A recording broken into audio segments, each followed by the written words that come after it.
નમસ્કાર, આપ જોઈ રહ્યા છો ગ્રોથ નાવ ન્યૂઝ ને હું છું આપની સાથે કિંજલ। સમાચારની શરૂઆત કરી તો મહત્વના સમાચાર સામે આવ્યા છે। જ્યાં જગન્નાથ યાત્રા પહેલા Ahmedabad crime branch alert mode ઉપર જોવા મળી।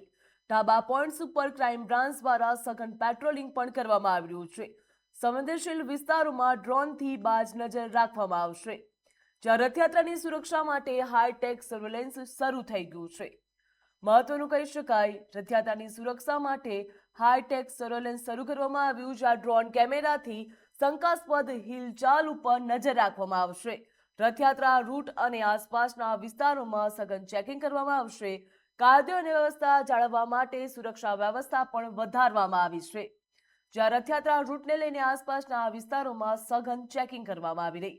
કાયદો અને વ્યવસ્થા જાળવવા માટે પણ સુરક્ષા વ્યવસ્થા વધુ કડક બનાવવામાં આવશે। જ્યાં સંવેદનશીલ સ્થળોએ પોલીસનું ફ્લેગ માર્ચ અને પેટ્રોલિંગ પણ યોજાશે। શાંતિપૂર્ણ રથયાત્રા માટે અમદાવાદ પોલીસ દ્વારા મેગા સિક્યુરિટી પ્લાન તૈયાર કરવામાં આવ્યો છે। જ્યાં ડ્રોન કેમેરાથી શંકાસ્પદ હિલચાલ ઉપર પણ નજર રાખવામાં આવશે। તો કાયદો અને વ્યવસ્થા જાળવવા માટે સુરક્ષા વ્યવસ્થા વધુ કડક કરવામાં આવી છે। ગાંધીનગરથી મહત્વના સમાચાર સામે આવ્યા છે। જ્યાં ગાંધીનગર હાઈવે ઉપર ભયાનક ટ્રિપલ અકસ્માત સર્જાયો। સરગાસણ બ્રિજ પાસે એક પછી એક 4 કાર અથડાઈ હતી। જ્યાં અકસ્માત બાદ ક્રેટા કાર આગની લપેટમાં આવી હતી અને સંપૂર્ણપણે ભસ્મીભૂત થઈ ગઈ હતી। તો રૂવાડા ઉભા કરતો અકસ્માતનો લાઈવ વિડીયો પણ સામે આવ્યો। જ્યાં અકસ્માતગ્રસ્ત મહિન્દ્રા ઈવી કારમાં ભાજપના કોર્પોરેટરના ભત્રીજા અને ભત્રીજી સવાર હતા। સેક્ટર 7 પોલીસે અકસ્માત મામલે તપાસ તેજ કરી। જ્યાં 4 વાહનોના અકસ્માતથી હાઈવે ઉપર અફરાતફરીનો માહોલ સર્જાયો હતો। અકસ્માતનું ચોક્કસ કારણ જાણવા માટે પણ પોલીસ દ્વારા તપાસ હાથ ધરવામાં આવી છે। જ્યાં ગાંધીનગર હાઈવે ઉપર મધરાત્રે ગમખ્વાર અકસ્માત સર્જાયો હતો। જ્યાં ગાંધીનગરના હાઈવે ઉપર અકસ્માતની ઘટના મોડી રાત્રે બની હતી। સરગાસણ બ્રિજ પાસે એક પછી એક કાર અથડાઈ હતી। તો અકસ્માત બાદ ક્રેટા કાર આગની લપેટમાં આવી અને સંપૂર્ણપણે ભસ્મીભૂત થઈ હતી।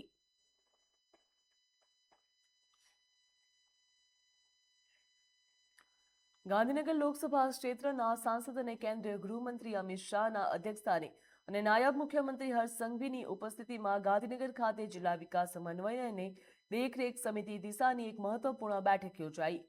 તો આ બેઠકમાં કેન્દ્ર સરકારના પુરસ્કૃત વિવિધ ફ્લેગશિપ યોજનાની પ્રગતિ અને જિલ્લાના વિકાસ કાર્યોની સર્વગ્રાહી સમીક્ષા કરવામાં આવી હતી। આ બેઠકમાં સાંસદો, ધારાસભ્યો, જિલ્લા કલેક્ટર, જિલ્લા વિકાસ અધિકારી, જિલ્લા તાલુકા પંચાયત અને નગરપાલિકાના પ્રમુખો, વિવિધ વિભાગોના અધિકારીઓ ઉપસ્થિત રહ્યા હતા। જ્યાં જિલ્લાઓમાં કેન્દ્ર સરકારની વિવિધ યોજનાઓ, કાર્યક્રમોમાં અમલીકરણમાં દેખરેખ રાખવા માટે કેન્દ્રીય ગ્રામીણ વિકાસ મંત્રાલય દ્વારા દિશા સમિતિઓની રચના પણ કરવામાં આવી છે।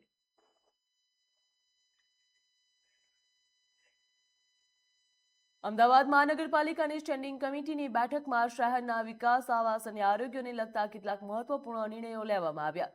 જ્યાં શાહપુરના ઈડબ્લ્યુએસ આવાસોમાં થયેલા ગેરકાયદેસર કબજા સામે એએમસીએ કડક કાર્યવાહી કરી હતી અને 17 મકાનો ખાલી કરાવી અને સીલ કરી દીધા હતા। જ્યારે જવાબદારો સામે એફઆઈઆર નોંધવાની પણ તૈયારી હાથ ધરવામાં આવી હતી। તો બીજી તરફ ચોમાસા દરમિયાન મલેરિયા અને ડેન્ગ્યુ જેવા રોગચાળાને રોકવા માટે મચ્છર નિયંત્રણ અભિયાન માટે 12 કરોડ રૂપિયાનો ખર્ચને મંજૂરી આપવામાં આવી। તો શહેરભરમાં દરરોજ 200 ઘરોની તપાસ, જીપીએસ આધારિત મોનિટરિંગ અને બેદરકાર કોન્ટ્રાક્ટરો સામે બમણા દંડ જેવી કડક જોગવાઈ પણ અમલમાં મૂકવામાં આવશે। જ્યાં આમ ગેરરીતિઓ અને રોગચાળા સામે એએમસીએ આક્રમક વલણ પણ અપનાવ્યું છે।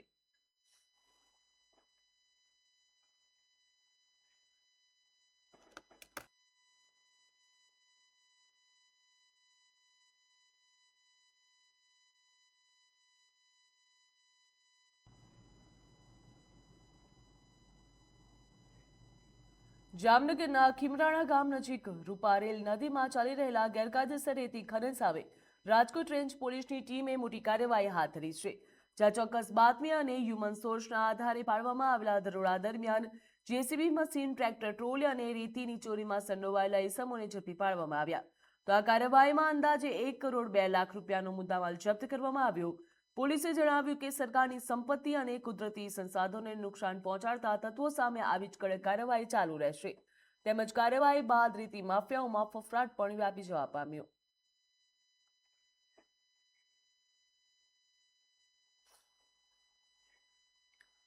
રાજ્ય સરકાર આરોગ્ય સેવા અને વધુ સુદૃઢ બનાવવા માટે કરોડો રૂપિયાનું બજેટ ફાળવે છે, પરંતુ અમદાવાદ જિલ્લાના સાણંદ સિવિલ હોસ્પિટલની સ્થિતિ અનેક સવાલો ઊભા કર્યા છે. સ્થાનિક વહીવટી ઉદાસીનતાના કારણે નાણાંનો વ્યય જોવા મળ્યો. જ્યાં અમારી ટીમ અહીં સ્ટિંગ ઓપરેશન કર્યું હતું, જેમાં ચોંકાવનારા દ્રશ્યો સામે આવ્યા છે અને વિગતો સામે આવી છે. જોઈએ ગ્રોથ નાવ ન્યૂઝના એક્સક્લુસિવ અહેવાલ.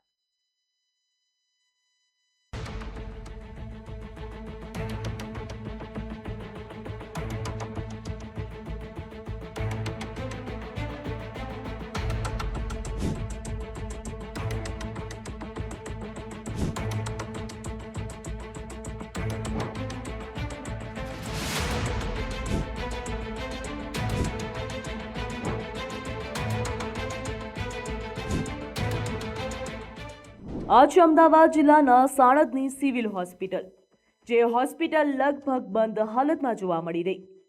હોસ્પિટલના અનેક વિભાગોમાં સારવારની કોઈ કામગીરી જોવા મળતી નથી. બીજી તરફ લાખો કરોડોના મેડિકલ સાધનો હોસ્પિટલની બહાર ખુલ્લામાં ધૂળ ખાતા અને બગડતા જોવા મળી રહ્યા છે. ત્યારે પ્રજાના ટેક્સના નાણાંથી ખરીદાયેલા કરોડો રૂપિયાના સાધનોનો જવાબદાર કોણ? અમારી ટીમ આ હોસ્પિટલની મુલાકાતે પહોંચી હતી. સ્ટિંગ ઓપરેશન દરમિયાન હોસ્પિટલ પરિસરમાં એસી યુનિટ, હોસ્પિટલના બેડ, કોમ્પ્યુટર, ઇલેક્ટ્રોનિક સાધનો મળીને સરકારી સંપત્તિ ખુલ્લામાં પડેલી જોવા મળી. યોગ્ય જાળવણીના અભાવે આ સાધનો ધીમે ધીમે નકામા બની રહ્યા છે. જે સાધનો દર્દીઓની સારવારમાં ઉપયોગી બનવા જોઈએ તે આજે કચરાની જેમ પડેલા છે. તો હોસ્પિટલનું બિલ્ડિંગ પણ અત્યંત જર્જરિત હાલતમાં જોવા મળી રહ્યું. અનેક જગ્યાએ છતમાંથી પ્લાસ્ટર તૂટી રહ્યું છે, દિવાલોમાં તિરાડો પડી ગઈ છે અને ભેજના કારણે માળખું ખખડી ગયું છે. આવી સ્થિતિ દર્દીઓ અને હોસ્પિટલ સ્ટાફ બંને માટે જોખમી સાબિત થઈ શકે છે. છતાં પણ મરામત કે જાળવણી માટે કોઈ અસરકારક કામગીરી દેખાતી નથી. હોસ્પિટલ માટે વર્ષોથી કરોડો રૂપિયાનો ખર્ચ કરવામાં આવ્યો છે, છતાં પણ સામાન્ય લોકોને તેનો લાભ મળતો નથી. હોસ્પિટલમાં ઉપલબ્ધ સુવિધાઓનો ઉપયોગ થતો નથી અને ઘણી વખત ડોક્ટરો તથા આરોગ્ય કર્મચારીઓની હાજરીને લઈને પણ પ્રશ્નો ઊભા થાય છે. જ્યાં પરિણામે દર્દીઓની સારવાર માટે અમદાવાદ સહિત અન્ય શહેરોની હોસ્પિટલોમાં ધક્કા ખાવાનો વારો આવે છે. તે વચ્ચે અમારી ટીમ ત્યાં આરામ ફરમાવી રહેલ એક શખ્સને પૂછ્યું હતું, તો તેણે શું કહ્યું આવો સાંભળીએ. કોણ સાહેબ હાજર છે આજે ઓન ડ્યુટી? કોઈ નહીં. કેમ? રામ બોલે છે? કોઈ છે જ નહીં. કેમ ડૉક્ટર કોઈ નથી અત્યારે? ઇમરજન્સી કોઈ છે? પેશન્ટ છે? પેશન્ટ અંદર છે? હતા કોઈ અંદર દાખલ? એ ખાલી રજા બદલ આપી દીધી. સૌથી મોટો સવાલ એ થાય છે કે જો હોસ્પિટલ કાર્યરત જ નથી તો પ્રજાના ટેક્સના નાણાંથી કરોડોના સાધનો ખરીદવાનો અર્થ શું? લાખો કરોડોની સરકારી સંપત્તિ ખુલ્લામાં બગડી રહી છે, ત્યારે આ નુકસાન માટે જવાબદાર કોણ? હવે જોવાનું એ રહેશે કે આરોગ્ય વિભાગ આ ગંભીર મુદ્દે શું પગલાં ભરશે અને સાણંદ સિવિલ હોસ્પિટલને ફરી કાર્યરત બનાવવા કોઈ ચોક્કસ કાર્યવાહી કરવામાં આવે છે કે નહીં. બ્યુરો રિપોર્ટ, ગ્રોથ નાવ ન્યૂઝ.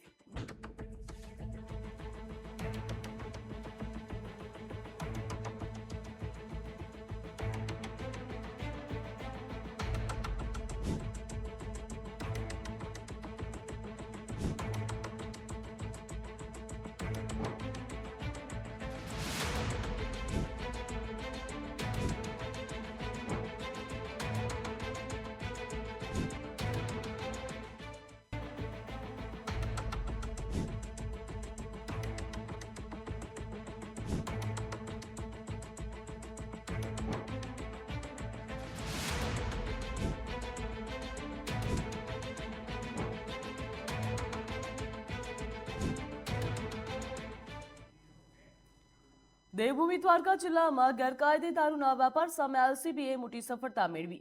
જ્યાં ભાણવડ પોલીસ મથક વિસ્તારમાં મળેલી ચોક્કસ બાતમીના આધારે એલસીબીની ટીમે કંસારા નેસમાં દરોડા પાડ્યા હતા અને વિદેશી દારૂનો મોટો જથ્થો ઝડપી પાડ્યો. પોલીસે ભાલુનાથા રબારીની ઓડી અને એક કારમાંથી વિવિધ બ્રાન્ડનો દારૂ કબજે કર્યો. આ કાર્યવાહી દરમિયાન દારૂના જથ્થા સાથે વાહન સહિતનો મુદ્દામાલ પણ જપ્ત કરવામાં આવ્યો. રાજકોટ રેન્જના નાયબ પોલીસ મહાનિરીક્ષક અને દેવભૂમિ દ્વારકાના પોલીસ અધિક્ષકના માર્ગદર્શન હેઠળ એલસીબી આ ઓપરેશન પાર પાડ્યું.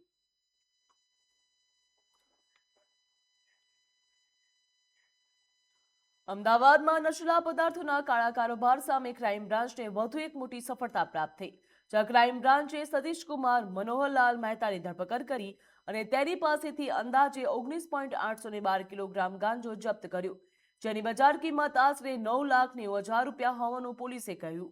તો સમગ્ર મામલે આરોપી સામે એનડીપીએસ એક્ટ હેઠળનો ગુનો નોંધી કાયદેસરની કાર્યવાહી હાથ ધરવામાં આવી.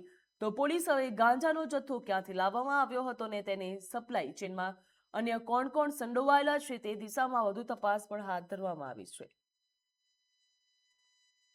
अहमदाबाद शहर क्राइम ब्रांच ने कल सुबह एक सतीश मनोहर मेहता को शख्स को कस्टडी में लिया है. वो अहमदाबाद का वारस के पास अखबार नगर से 19 किलो 812 ग्राम गांजा के साथ उसे कस्टडी में लिया है.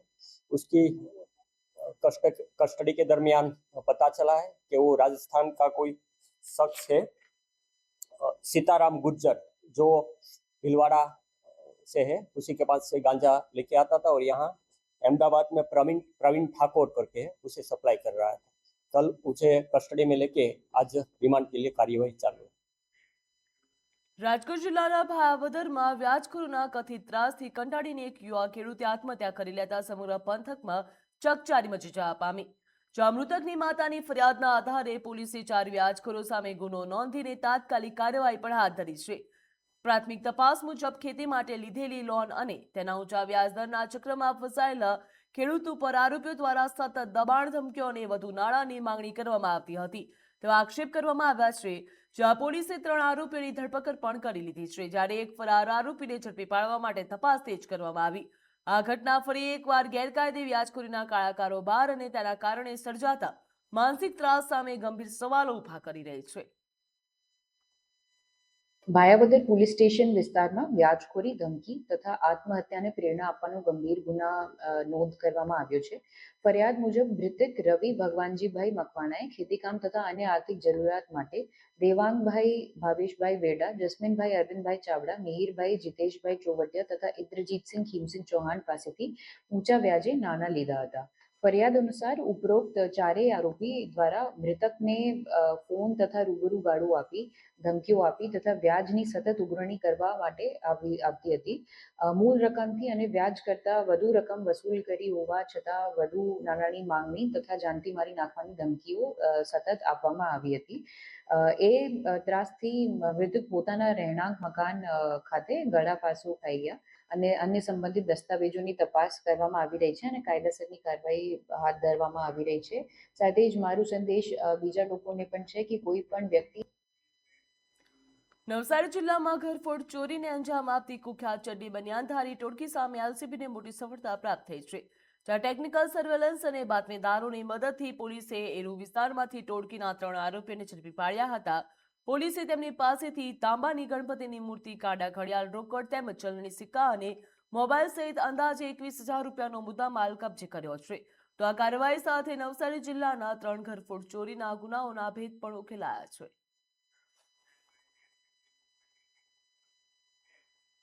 ખેડાના કપડવંશમાં આવેલી એક ફટાકડાની ફેક્ટરીમાં થયેલા વિસ્ફોટ અનેક સવાલો ઊભા કર્યા છે. જ્યાં ઘટનામાં 2 શ્રમિકો ગંભીર રીતે ઇજાગ્રસ્ત થયા હતા. તેમને સારવાર અર્થે નડિયાદ અને અમદાવાદની હોસ્પિટલ ખાતે ખસેડવામાં આવ્યા હતા. પ્રાંત અધિકારી અનિલ ઝાલાના જણાવ્યા મુજબ પ્રાથમિક તપાસમાં ફેક્ટરી પાસે જરૂરી પુરાવાનો હોવાનો કોઈ પુરાવા મળ્યા નથી. તેમજ ફેક્ટરી કેટલા સમયથી ચાલી રહી હતી તે અંગે પણ વહીવટી તંત્ર પાસે કોઈ સ્પષ્ટ માહિતી નથી. ફટાકડાની દિવેટો બનાવવાનું કામ ચાલતું હોવાનું પણ અધિકારીઓએ જણાવ્યું હતું. તેમજ હવે સવાલ એ થાય છે કે જો ફેક્ટરી ગેરકાયદેસર રીતે ચાલતી હતી તો તેની સામે અત્યાર સુધી કોઈ કાર્યવાહી કેમ ન થઈ અને જવાબદારો સામે હવે શું કડક પગલાં ભરવામાં આવશે. આ સમગ્ર મામલે વહીવટી તંત્રની ભૂમિકા પણ ચર્ચાના કેન્દ્રમાં આવી. કપડવંશથી ગરોડ રોડ ઉપર એક ફેક્ટરીમાં બ્લાસ્ટ સાથે આગ લાગવાના સમાચાર મળેલા હતા. ફાયર બ્રિગેડને અને બધી ટીમો ઘટના સ્થળે તાત્કાલિક પહોંચી ગઈ હતી. પોલીસની ટીમ પહોંચી ગઈ હતી. હાલના સમાચાર મુજબ 2 લોકો ઈજાગ્રસ્ત થયેલ છે અને તેમાંથી 1 જણને અમદાવાદ અને 1 જણને નડિયાદ આપણે હોસ્પિટલ ખાતે ખસેડેલ છે. બાકી FSL અને ફોરેન્સિકની ટીમો બોલાવેલી છે અને એમના દ્વારા તપાસ કરવામાં આવશે. પ્રાથમિક દ્રષ્ટિએ એવું લાગે છે કે ફટાકડાની જે દિવેટ બનાવતા હોય એનું ઉત્પાદન થઈ રહ્યું એવું પ્રાથમિક દ્રષ્ટિએ લાગી રહ્યું છે. પણ FSL અને ફોરેન્સિકની ટીમ આવે ત્યારબાદ આગળની તપાસ કરી અને આમાં કાર્યવાહી કરીશું. સાહેબ, ફેક્ટરી જે રીતની છે, કેટલા શ્રમિકો કામ કરતા હતા? કેટલા શ્રમિકો કામ કરતા હતા એમાં અંદાજિત 5 થી 6 શ્રમિકો કામ કરતા હોય. અત્યારે અમે અહીંયા સ્થળ ઉપર બીજા લોકોને પૂછતા તપાસ કરતા સમાચાર મળ્યા છે, પણ ઇજાગ્રસ્ત 2 લોકો થયેલ છે. કેટલા દેશમાં ટેક્સી સેવાઓને વધુ પારદર્શક, સસ્તી અને ડ્રાઈવર કેન્દ્રિત બનાવવાના ઉદ્દેશ્ય સાથે કેન્દ્રીય ગૃહ અને સહકાર મંત્રી અમિત શાહે ગાંધીનગરથી ભારત ટેક્સી સેવાનું લોન્ચિંગ કર્યું. તો આ પ્રસંગે તેમણે ટેક્સી ડ્રાઈવરોને માત્ર ડ્રાઈવર નહીં પરંતુ સારથી ગણાવ્યા હતા અને નવી પહેલને દેશના પરિવહન ક્ષેત્ર માટે મહત્વપૂર્ણ પણ ગણાવી હતી. ગાંધીનગરમાં કેન્દ્રીય ગૃહ અને સહકાર મંત્રી અમિત શાહના હસ્તે ભારત ટેક્સી સેવાનું લોન્ચિંગ કરવામાં આવ્યું. આ પહેલનો ઉદ્દેશ્ય દેશભરના ટેક્સી ચાલકોને વધુ સશક્ત બનાવવાનો છે. કાર્યક્રમ દરમિયાન અમિત શાહે જણાવ્યું છે કે દેશના વિકાસ સાથે ટેક્સી સેવાઓની જરૂરિયાત પણ સતત વધી રહી છે અને હવે આ ક્ષેત્રે ભારતની અર્થવ્યવસ્થાનો મહત્વપૂર્ણ ભાગ બની ગયું. કાર્યક્રમ દરમિયાન અમિત શાહે પોતાના જૂના અનુભવો પણ યાદ કર્યા હતા. તેમણે જણાવ્યું હતું કે વર્ષો પહેલા ટેક્સી ચલાવવી એક ગૌરવની બાબત માનવામાં આવતી હતી અને અલ્હાબાદના કુંભ મેળામાં મોટરસાયકલ ઉપર ટેક્સી લખેલું જોઈ તેમને આશ્ચર્ય થયું. તેમણે કહ્યું કે આજે જે દેશ ગતિશીલતાના નવા યુગમાં પ્રવેશી રહ્યો છે અને ભારત ટેક્સી જેવી પહેલ પરિવહન ક્ષેત્રમાં નવી દિશા આપશે. આ પહેલથી ટેક્સી ચાલકોને વધુ તકો મળશે અને મુસાફરોને વધુ સરળ, વિશ્વસનીય અને સુલભ સેવાઓ ઉપલબ્ધ થશે. जैसे जैसे भारत का विकास होता गया, टैक्सी की जरूरियात आम बनती गई.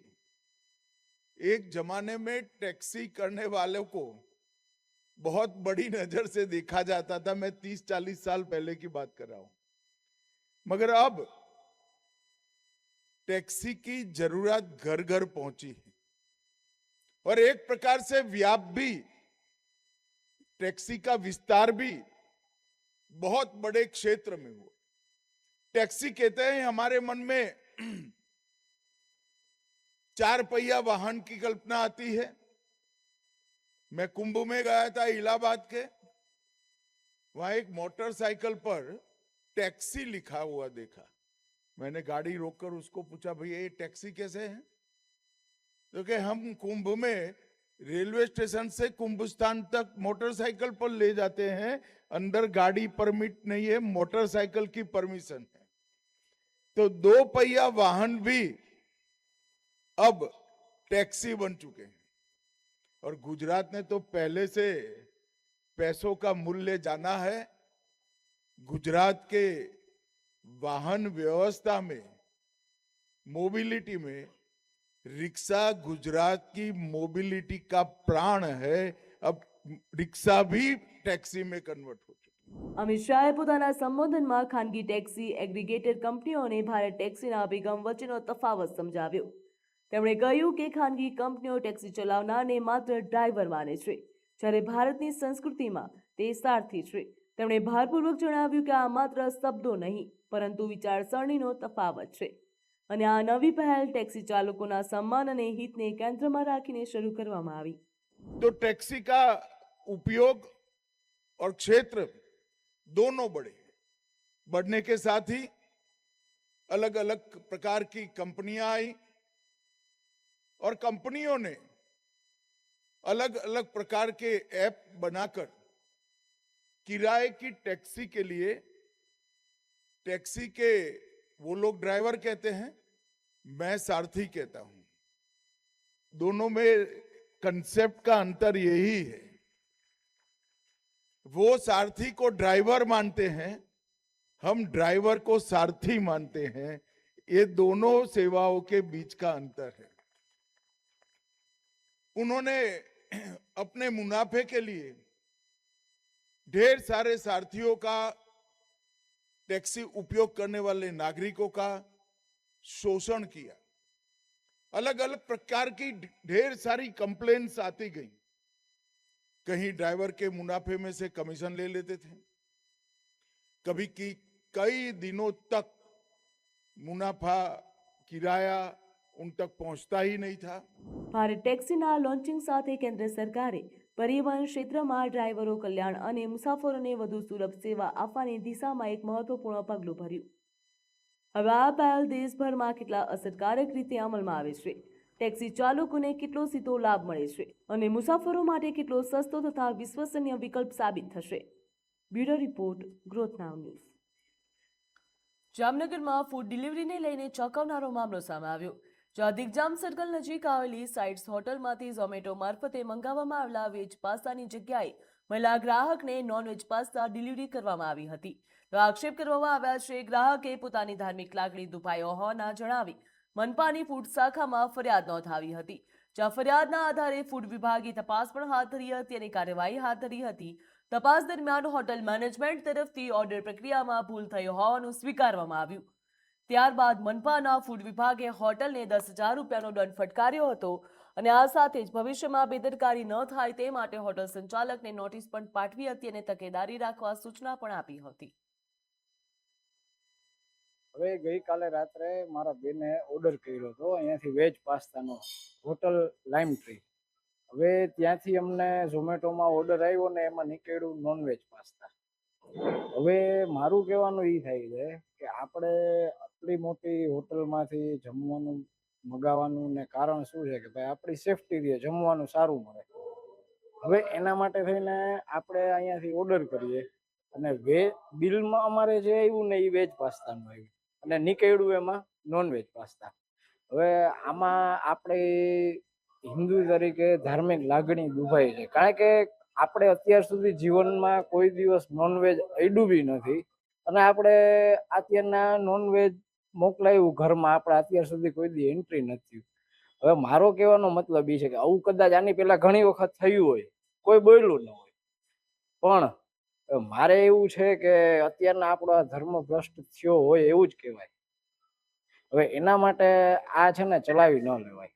માનસીબેન માણેક કરીને કોલ આવેલો કે મેં વેજ પાસ્તા 26 તારીખે રાત્રે 10 વાગે મંગાવ્યા હતા, એની જગ્યાએ મને નોનવેજ પાસ્તા મળ્યા છે.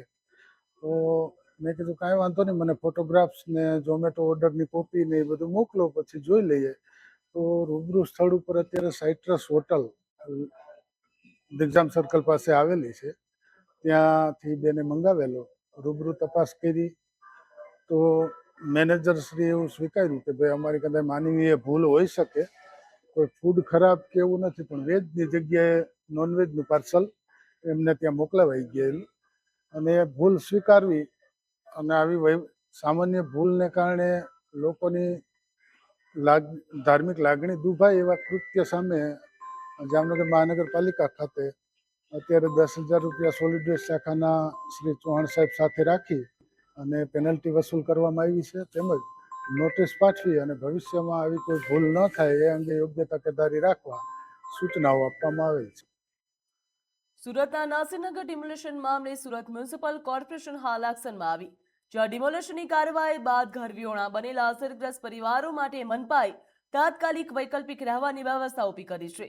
મનપા દ્વારા અસરગ્રસ્ત પરિવારોના અસ્થાયી વસવાટ માટે ભરીમાતા કોમ્યુનિટી હોલની વ્યવસ્થા કરવામાં આવી. અહીં અસરગ્રસ્તોને રહેવા માટે જરૂરી તમામ પ્રાથમિક સુવિધાઓ ઉપલબ્ધ કરાવવામાં આવશે. તો સુરત મહાનગરપાલિકાએ જણાવ્યું હતું કે કોમ્યુનિટી હોલમાં રહેતા પરિવારોને લાઇટ, પીવાનું પાણી, શૌચાલય સહિતની મૂળભૂત સુવિધાઓ પૂરી પાડવામાં આવશે, જેથી ડિમોલેશનની અસરગ્રસ્ત લોકોને હાલાકીનો સામનો કરવાનો વારો ન આવે. જ્યાં મનપાના આ નિર્ણયથી અસરગ્રસ્ત પરિવારોને તાત્કાલિક આશ્રય મળ્યો. આ સાથે જ તંત્ર દ્વારા અસરગ્રસ્તોને જરૂરી સહાય અને અન્ય સુવિધાઓ પૂરી પાડવા માટે પણ કાર્યવાહી હાથ ધરવામાં આવશે.